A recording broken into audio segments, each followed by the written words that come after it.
ajar Doni, nanti kunci. Dan itu etika polisi kok. Viral, momen emak-emak maki polisi di Sumsel gegara ditegur lawan arah, disebut mau cabut kunci. Dua kali kejadian tolak perwira, selesai kalau aku. Tengah beredar sebuah video yang memperlihatkan aksi emak-emak memarahi polisi lalu lintas yang menegurnya karena melawan arus.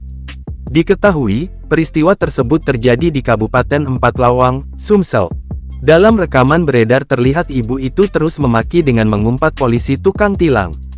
Sementara, putrinya yang berada duduk di bonceng tampak berusaha membujuk ibunya agar tidak cekcok dengan polisi. Orang habis berjualan anak pasti kemana gawe. Banyak urusan. Sudah aja.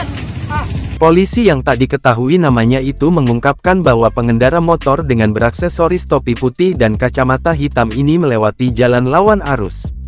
Meski telah dijelaskan, wanita tersebut terus memaki tak terima karena kunci motornya ditahan polisi. Pulang ajar Doni, nanti kunci. Dan itu etika polisi kok.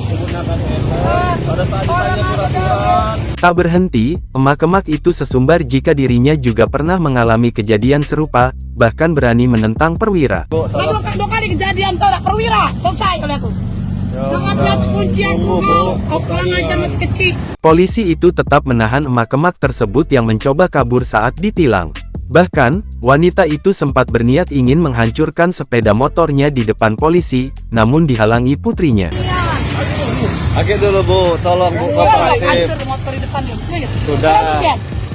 Sudah Ibu, tolong. Sabaran mau nak keke madok. Hancur apa itu kek? Tolong Bu. Tolong. Terlihat di sekitar kawasan tersebut, sejumlah warga ramai menyaksikan kejadian tersebut.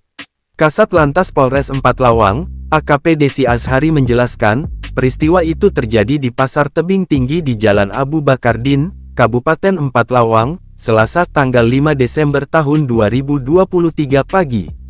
Saat itu pada saat anggota kita mau melakukan penilangan yang bersangkutan langsung ngegas motor terus lari, ujar Desi saat dikonfirmasi tribunsumsel.com, Selasa tanggal 5 Desember tahun 2023. Selain melawan arus dan tak pakai helm, sepeda motor yang dipakai emak-emak tersebut juga menjadi sorotan karena tidak memenuhi standar. Kendaraan yang digunakan juga kurang spesifikasi dan tidak dilengkapi dengan nomor polisi atau pelat, ujarnya.